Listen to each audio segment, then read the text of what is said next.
يا صباح الخير، عاملين ايه؟ يا رب تكونوا بخير. والنهارده جوله جديده من جولاتنا في شوارع القاهره. جولات النهارده هتكون جوله انتيكه شويه. جولات النهارده هتكون من سوق ديانا اللي موجود في منطقه وسط البلد. طب حاليا كده انا فين؟ انا كده حاليا في ميدان عرابي، واللي قدامي ده طبعا شارع الالفي، من اجمل الشوارع اللي ممكن تتمشى فيها في منطقه وسط البلد. طب ليه انا اصلا بدات الجوله من هنا؟ بدات الجوله من هنا لان اصلا سوق ديانا هو موجود بعد النصر اللي جاي. طبعا النصر اللي جاي او التقاطع اللي جاي هو تقاطع شارع عماد الدين، وبعد التقاطع ده هتلاقي سينما ديانا اللي اصلا سوق ديانا متسمي على اسمها. تعالوا كده نتمشى في الشارع ونبص عليه يمين وشمال، هو شارع الالفي، وبعد كده ندخل على سوق ديانا في السريع ونتفرج عليه. طبعا شارع الالفي كده، ده كده من على اليمين وده كده من على الشمال. طبعا الشارع كله كافيهات.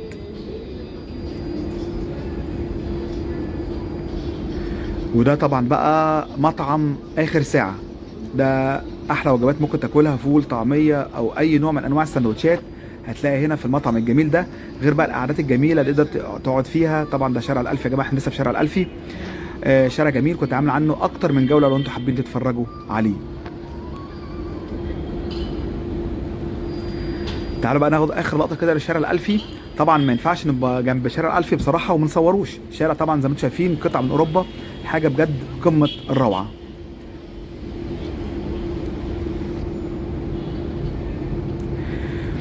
كده بقى احنا في اخر الالفي وعلى تقاطع شارع عماد الدين. يعني لو لفينا كده هيكون اللي قدامنا ده كده شارع عماد الدين، ونلف كده هنلاقي سينما ديانا في وشنا، اللي هي عندها اصلا سوق ديانا، ان السوق زي ما قلت لكم هو متسمي على اسم السينما دي. تعالى بقى نروح عند سينما ديانا ونتفرج بقى على الانتيكات والتحف اللي هنشوفها النهارده في سوق ديانا.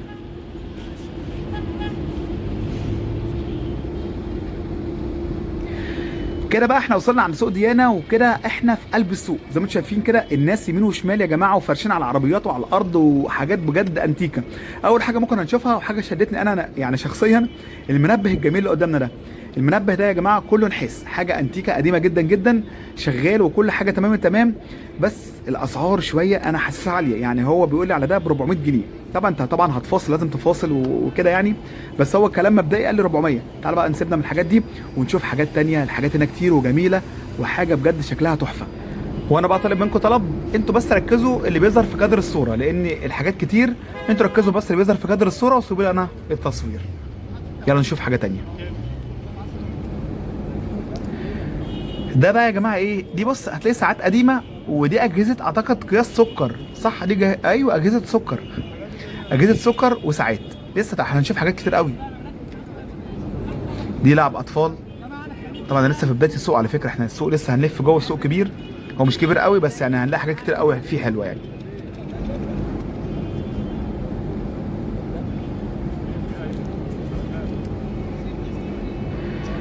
تعالوا بقى نكمل في جولتنا. بص انا هاخدكم كده تخطيف، يعني هروح عند كل بياع كده، وبس طبعا انا بستأذن الاول، سمح لي اصور بصور، لان هنا الناس على فكره كتير مانعين ان هم ان انا اصور يعني. شايفين بقى التلفزيون والحاجات الانتيكه دي؟ طبعا السوق بيبيع حاجات كتير قوي يا جماعه. يعني بيبيع ساعات، بيبيع لوحات تليفونات اللي هي القديمه اللي هي ام قرص دي، وفي اللي اقدم منها كمان. وفي انا شفت ميكروسكوبات كمان اللي هي بتاعت الميكروسكوب اللي هو بتاع زمان ده، وتلفزيونات وكتب وطوابع وفازات ومشغولات نحاسيه، يعني حاجات كتير قوي. تعالوا نشوفها مع بعض. هسيبكم كده تتفرجوا. ده حتى بص ازاز البيبسي القديمه بيبيعوها. طبعا دي آلة كاتبه القديمه برضو. التليفون القديم، فوق كتب ولوح ومجلدات قديمه. تعالوا بقى نشوف حاجه تانية. دي بقى يا جماعه فضيات. هو السوق بيبيع 3 حاجات، بيبيع كتب قديمه وانتيكات وطوابع وعملات. اللي انا فيها دي شايف عملات من كل، يعني ده ريال ده ولا ايه ده؟ يعني حتى مش مصري بس يعني، عملات كتير. وبشكر الراجل، هو صراحه سمح لي ان اصور عشان هم ما برضوش يخلوني اصور. وبرضو الحاجه اللي هعرف سعرها لكم على سعرها. يعني العملات دي اي حاجه فيها بجنيه، يعني الشيلين بجنيه، البريزه بجنيه. هي الفكره كلها عشان هي قديمه، مش قديمه هي بتتصرف، بس هي عشان قديمه. هنا دي على فكره يا جماعه في ناس بتقدر الحاجات دي، يعني عشان ما نتريقش، في ناس بتقدر الحاجات دي، مش العملات بس، ده الانتيكات والحاجات التحف والحاجات القديمه دي. تعالوا بقى اوريكم العملات دي بقى. ال 10 جنيه القديمه، شايفين ال 10 جنيه كانت قد ايه؟ يعني قد الايه ده؟ دي كبيره قوي. طبعا كل حاجه كاتب عليها سعرها، يعني ال 10 جنيه دي على حسب هي تصنيع كام يعني، او هي اتعملت امتى. في اللي هي عملت 1960 1940 وهكذا، وكل حاجه وليها سعرها. تعالوا نكمل، ده احنا يا جماعه لسه اصلا في اول السوق. تعالوا تعالوا. دي برضو عملات تانية. ده بقى كده كوكتيل كده من التليفونات القديمه اللي هي ام قرص اللي فاكرينها، وساعات قديمه. طبعا الساعات دي برضو موديلات قديمه، والتليفونات اللي موجوده برضو تليفونات قديمه، لان هي تعتبر تدخل يعني تحت بند الانتيكه. وتعالوا بقى نكمل في جولتنا. الشارع اللي احنا فيه ده يا جماعه برضو نسيت اقول لكم عليه، اسمه بستان الدكه. الشارع ده بعد ايه؟ بعد على طول شارع عماد الدين، يعني ده موازي لعماد الدين، وبيقطع برضه بيقطعوا شارع الالفي اللي احنا بادئ منه جولتنا. هتلاقي البياعين على ايديك اليمين وايديك الشمال زي ما انت شايف كده. هتلاقي الجزئيه اللي احنا فيها دي هتلاقي خاصه شويه بالطوابع والعملات، وهو برضه في شارع جانبي برضه هدخله لكم، ده برضه كله طوابع وعملات. قدام بقى شويه كمان هنقابل اللي هم بتوع الانتيكات، تمام؟ برضه دي انتيكه، يعني برضه دي الحاجات الساعات والحاجات دي كلها تدخل تحت بند الانتيكه. طبعا كلها ساعات قديمه، موبايلات قديمه، كل كاميرات قديمه. هتلاقي كل حاجه، ما هو اي حاجه اقول اسمها يبقى هي حاجه قديمه. بصراحه متعه يعني، حتى لو انت مش هتيجي تشتري تعال اتفرج، والله بجد حاجات جميله جدا. انا شفت راديو، عارفين الراديو بتاع زمان اللي هو المربع ده؟ هصوره لكم ان شاء الله، اللي هو شبه التلفزيون ده، بس لقيته ب 1500 جنيه. زي ما اقول لكم او زي ما قلت لكم، فصله يا جماعه، يعني فصله اكتر من 60%. يعني هو لو قال لك 1000 قول له 300، فاهمني؟ انا برضو في كاميرا عجبتني بكام، قال لي 400، قلت له طب 150، قال لي ده بنقربها شويه يعني عادي، يعني انت ممكن تقلل اكتر من كده بكتير. تعالوا بقى نكمل بقى في حاجاتنا الجميله دي، سبح وعملات وشغل نحاسي. تعالوا نطلع قدام شويه. هنا ده بص كوكتيل، يعني عنده كل حاجه، اللي هي الستيك، اللي هي الدراعات بتاعت البلاي ستيشن، فرش اسنان، يعني مش عارف زي فرش اسنان بتتباع. عنده حاجات كتير جدا قوي، حلو، حاجات كتير جدا قوي دي. بص انا هقرب لكم كده شويه واتفرجوا انتوا، وهرجع لكم كمان شويه.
ورجعت لكم تاني. ويا جماعه بجد اي حاجه ممكن تخطر على بالك مهما كانت فريده هتلاقيها هنا. فريده دي صفه مش اسم. حاجه بجد قمه الروعه. يعني انا في حاجات كتير بجد كان نفسي فيها او نفسي اشوفها حتى لو مش هشتريها، والله بجد شفتها. شويه انتيكات، شويه حاجات هنا جميله جدا ورائعه. يعني الكاميرات القديمه اللي هي عارفين الكاميرات، متهيألي كان ناقص يجيبوا الكاميرا، اول كاميرا صوروا بيها في التاريخ ممكن كنت حاسس ممكن الاقيها هنا. والساعات الكبيره اللي هي بنادول دي، اسمها بنادول ولا دلدول مش فاكر، يعني برضو موجوده هنا كتير. وشويه تحف وانتيكات يا جماعه واطباق. ده حتى هنا في الجرايد القديمه اللي هي الجرايد بتاعت الملك، ايام الملكيه برضو موجوده. وشفت ايه برضو حاجات اللي هي الجوابات. عارف جوابات واحد كاتبها لواحده قديمه، يعني الناس ما نعرفهاش وبيبيعوا الجوابات بتاعتها بتاعتهم. تعالوا كده نتمشى ونتفرج، والله بجد حاجه متعه على فكره. يعني انا اسمع عن سوق السبت او السوق ديانه، بس انا ما جيتوش قبل كده. الله بص، حس دي طلاسم فرعونيه، بص خناجر ومفتاح الحياه وحورس. الله شايفين بقى بتاعت القهوه دي، اكيد نحاس اصلي. تحف جميله بجد، حاجات جميله جدا، انتيكات جميله. وعلى فكره دي هوايه يا جماعه، دي هوايه وهوايه. في ناس بتحب تجمع الانتيكات دي. كنت بتكلم مع واحد هنا بقول له انتوا ازاي بتجيبوا الحاجات دي؟ قال لي والله معظمها لما بتبقى البيوت القديمه لما بتتهدى او تتباع بيروحوا يلموا كل الحاجات اللي فيها دي، وبيلاقوا كل الحاجات الحلوه اللي انتوا شايفينها دي. طبعا مش كلها، يعني جزء من الحاجات اللي بيقدروا ازاي يلموا الانتيكات دي من السوق. تعالوا نتمشى بقى ونشوف ده شغل بقى نحاسي وحاجات نحاسيه كلها على فكره. قدام هنا هوريكم بقى الايه، هوريكم الراديو اللي قلت لكم عليه، الراديو الكبير ده جميل جدا. زمان كده عارف انت ايام حرب 67 طيارتنا مش عارف دكت خطوط العدو ومش عارف ايه، اهو ده يا جماعه، ده الراديو. بس لما جيت سالت اتصدمت بصراحه على سعره. قال لي 1500 جنيه. وبعدين بيقول لي كلمتك ايه؟ قلت له كلمتي مين انا؟ مفيش حاجه كلمه بعد 1500 دي، والله ما انا شاريه. بس هو يستاهل طبعا للي بيحبوا الحاجات دي. ده كله شغل انتيكات. تعالوا نطلع قدام، احنا مكملين لسه، هنكمل واروح برضو اوديكوا سوق الكتب. في على فكره برضو سوق الكتب القديمه، كل حاجه هنا بتتباع يا جماعه والله. وعلى فكره هنا بقى انا شفت اجانب كتير، يعني في هنا اجانب وكل الجنسيات هنا برضو موجوده. سوق جميل، سوق ظريف، حتى موجود في وسط البلد كده، تحس براحه نفسيه جميله في السوق. وبصراحه الناس محترمه جدا.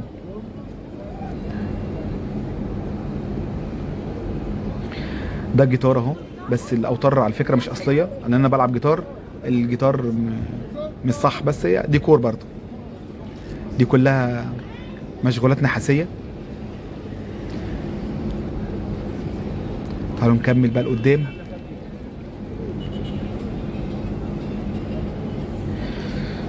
دي برضو بصوا حاجات دي ايه ده، بصوا يعني المحوا انتوا بعينيكم. فاكرين مكنه الخياطه القديمه قوي؟ دي اللي هي نفس الوانها وشكلها، كابلات. ودي بتاعت برضو قهوه، اللي هي الكنك القهوه ده.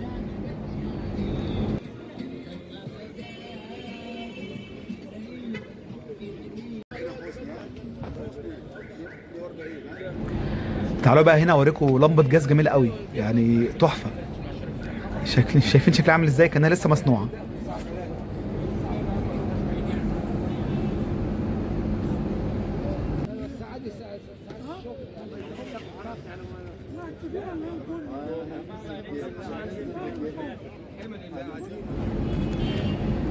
انا كده بقى نقلت على الجنب التاني. تعالى بقى ناخد الجنب التاني ونتفرج عليه. هي نفس الفكره برضه، هي مشغولات زي ما قلت لكم. هو السوق بيبيع الساعات القديمه، اللوحات، التليفونات. طبعا التليفونات اللي هي القرص القديمه دي. حتى عارفين ازاز الكحوليات اللي هي الخمره وكده، برضه بتتباع هنا على فكره، برضه القديمه. والميكروسكوبات اللي هي العلميه دي، اللي هي بتاعت المعمل دي، المعامل برضه شفتها هنا بتتباع. تلفزيونات بقى قديمه موجوده، كتب هنروح نبص عليها دلوقتي، والطوابع برضه هروح اوريها لكم. وفي الوثائق التاريخيه والحاجات دي برضه والله موجوده هنا يا جماعه. وايه تاني؟ وتماثيل، فازات، مشغولات نحاسيه واكسسوارات وسجاد ايراني وعجمي موجود هنا. واطقم شاي صيني شفتها، هوريها لكم برضه قدام. اصل انا لفيت لفه كده قبل ما اصور برضه عشان اعرف انا اشوف ايه النهارده. وايه تاني؟ وفي اللي هي افيشات، اللي هي الافلام، اللي هي اسمه افيش، اللي هي الصور بتاعت بوسترات الافلام بتاعت زمان، موجوده على فكره. هي اللي هي بتاعت وقتها، يعني مش مطبوع حديث، لا بتاعت وقتها برضه موجوده. وزي ما قلت لكم اغرب حاجه انا شفتها، لقيت جوابات والله. يعني واحد كاتب جواب لواحده بكلام حب، يعني مكتوب بخط الايد، بس الورق كمان شكله قديم. تمام. زي بقى الصور التذكاريه بتاعت زمان دي، فاكرينها؟ يعني بجد حاجه جميله جدا جدا. طبعا سوق ديانه يا جماعه اللي احنا فيه هو اتسمى ديانه نسبه للسينما ديانه اللي انا بديت من عندها الجوله وكنت مصورها لكم. دي سينما ديانه بلس. السوق متسمي على اسم السينما اللي موجوده في الشارع ده. طبعا الشارع ده اسمه سرايا الازبكيه اللي هو موازي لشارع عماد الدين وبيقطعه شارع الالفي. تمام كده. العمليه سهله جدا وبسيطه. ولو عايز تيجي هنا اركب المترو، انزل محطه مترو العتبه دقيقتين هتبقى هنا، انزل محطه عرابي دقيقتين هتبقى هنا، انزل محطه جمال عبد الناصر دقيقتين وهتبقى هنا. هتيجي بعربيه انصحك ما تجيش بعربيه. انا قعدت ساعه وربع الف بالعربيه عشان الاقي ركنه، وفي الاخر رحت ركنت العربيه في جراج البستان. رحت جراج البستان ورجعت كل ده ماشي على رجلي عشان اصور. طبعا كنت عايز اصور اصلا الجوله، كنت مرتب ان انا اصورها بالعربيه. شايفين الكاميرات دي حاجه جميله. انا بحب الكاميرات قوي على فكره. ده زير ده ولا ايه؟ الله على الزير وجماله. ايوه زير والله، زير بالغطا بالكوبايه بتاعته. مكملين لسه معاكم. زي ما قلت لكم لو هتيجي هنا يا جماعه تعالوا مواصلات، ما تجوش بالعربيه. لو هتيجوا بالعربيه يبقى تركنوها في مكانين، يا تركنوها في جراج التحرير يا تركنوها في الجراج بتاع مول البستان. مول البستان في جراج، ده اقرب حاجه تركنوها. دي عدد وآلات برضو. اركن وتعالى اتمشى. اصلا انت ماشي في وسط البلد جميله، اتمشى وتعالى امشي في السوق. والله بهجه وانا سعيد جدا.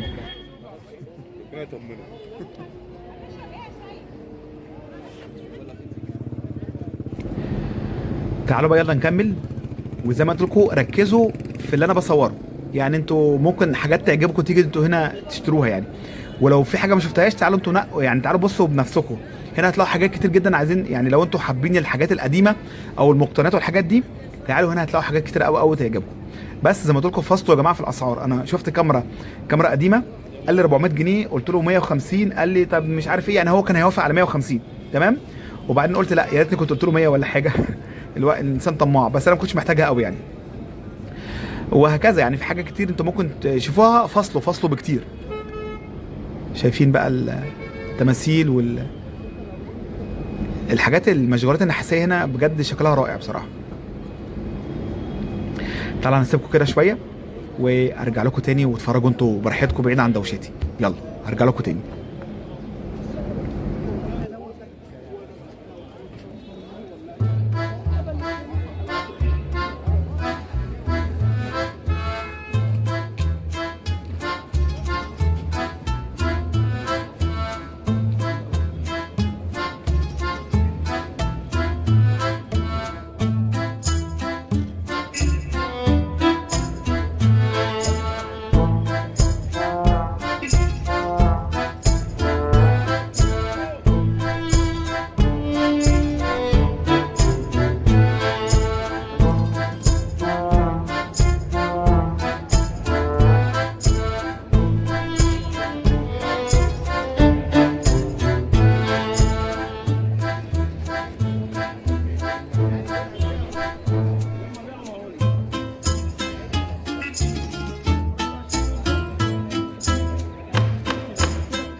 ونكمل معاكم جولتنا. وده يا جماعه المنظر الجميل اللي موجود في وسط البلد ده كده سوق ديانا. السوق ده يا جماعه بيقام كل يوم سبت، يعني كل سبت من كل اسبوع، او السبت من كل اسبوع. ده كده سوق ديانا، وده شارع بستان الدكه. تعالى بقى ندخل يمين، هنكمل يعني احنا هنمشي في الشارع ده كده يمين في شمال، هنوصل لسوق الكتب القديمه. على شمالنا دول، كل على شمالنا دول واللي قدامنا دي اللي هم بتوع الطوابع والعملات. اوكي، اللي قدام شويه كده انا كنت جاي من قدام، يعني الشارع اللي في وشنا ده دول كلهم بتوع الانتيكات. الجزئيه اللي انا فيها المربع ده دول بتوع الطوابع والعملات. تعالى بقى ناخد بقى اخر حته في جولات النهارده ونرجع تاني. كده احنا فين بقى يا جماعه؟ كده انا وصلت بيكو للشارع اللي هو بيبيع الكتب القديمه. برضه هو بادئ بانتيكات، وشايفين حتى الدواليب بتاعت زمان، حاجات رائعه بصراحه. وهنا بص كله بيفرش في اي مكان، اي باشا اي عربيه راكنه يفرش عليها. ممكن طبعا اكيد عربياتهم، يعني عربيه صاحب الفرش. طبعا زي ما قلت لكم كل سبت من كل اسبوع السوق ده بيتعمل. تعالى الصبح بدري، طبعا قبل الظهر بتلاقي كل حاجه موجوده بقى، اللي هو وش القفص زي ما بيقولوا. اكيد ان شاء الله هتلاقي حاجات بتعجبك. وانا ان شاء الله برضه لما اخلص تصوير هلف لفه كده واشوف لو حاجه عجبتني برضه هشتريها ان شاء الله. هنكمل بقى قدام كده. بص العربيات محمله كتب قد ايه على يميننا وعلى شمالنا لحد اخر الشارع ده كده. الشارع ده بتاع اللي هو الخاص بالكتب. طبعا احنا لو قلنا كده على يميننا كده يبقى موازي لنا شارع 26 يوليو. قدامنا كده خلاص شارع الجمهوريه، تقاطع شارع الجمهوريه. طبعا لو خدنا اقصى الشمال هيكون شارع رمسيس، وفي ظهرنا هيكون شارع عماد الدين. ده كده قلب السوق. انا كده بحاول اوصف لكم هو السوق في قلب ايه بالظبط. او دي كده الشوارع المحيطه بيه. طبعا دي كده الجزئيه بتاعت الكتب القديمه او بيع الكتب، دي برضو خاصه بسوق ديانا. كده انا لميت لكم السوق كله تقريبا، من كتب لانتيكات لطوابع وعملات. ده كده اللي السوق بيتكلم عنه او بيبيعه. اتمنى يا رب تكون الجوله عجبتكم. انا كنت او بلاش انا كنت، يلا نكمل في جولتنا، خلاص هي قربت يعني للنهايه. ده برضو شارع جانبي كده برضو في السوق. يعني بص هي شوارع وسط البلد كده، في زخانيق كده وحاجات كده بتبقى جانبيه جميله جدا، ممكن تروح برضو تشوفها وتبص عليها. تعالى كده هنرجع تاني لشارع بستان الدكه، ونرجع لشارع للسينما بتاعتنا سينما ديانا، وننهي الجوله هناك ان شاء الله. طبعا انا كنت مخطط اصلا اصور الجوله دي بالعربيه، كويس ان انا ما صورتهاش بالعربيه، ما كناش هنشوف كل الجمال اللي احنا شايفينه ده. او بالنسبه لي بصراحه حاجات جميله جدا، انا سعيد بيها قوي. وان احنا عندنا سوق الانتيكات زي ده، على فكره سوق كبير مش سوق صغير يعني. شوارع كتير وناس كتير فعلا متخصصه وناس فاهمه يعني. وبرضه التعامل كويس، لان انا رحت سوق الجمعه. طبعا سوق الجمعه ده بيبيع اي حاجه، لا مستوى ليفل تاني خالص يعني. السوق هنا ليفل تاني خالص. شايفين الجمال بقى ده ايه ده بقى؟ ده ايه الحاجات اللي هي كاسيت ده ولا ده ايه؟ ياما ده كاسيت القديم اللي هو بسي دي او اسطوانات زمان، يا اما بقى جهاز معملي انا ما اعرفش، ممكن يكون جهاز طب وانا ما اعرفش. انا والله ما فاهم ده ايه. اللي يعرف بقى يقول لي يا جماعه في الكومنتات. وشايفين بقى الشمعدان بتاع الشمع ده. نكمل بقى في شوارعنا الجميله بتاعت وسط البلد. وتقريبا كده خلاص احنا صورنا كل حاجه في السوق. تعالوا يلا اتفرجوا على السوق يا جماعه. كل سبت من كل اسبوع بيبقى السوق ده بيتعمل. كده خلاص احنا وصلنا لنهايه حلقتنا. اتمنى يا رب تكون الجوله عجبتكم. ولو الجوله عجبتكم يا ريت تدوس لايك على الفيديو وتقول لي رايك في كومنت. ولو انت مش مشترك في القناه يا ريت تشترك في القناه وتفعل زر الجرس عشان يوصلك كل جديد. وفي نهايه كل حلقه كالعاده هنقول انتظروني في فيديوهات تانيه كتير. وكان معاكم احمد، والسلام عليكم ورحمه الله.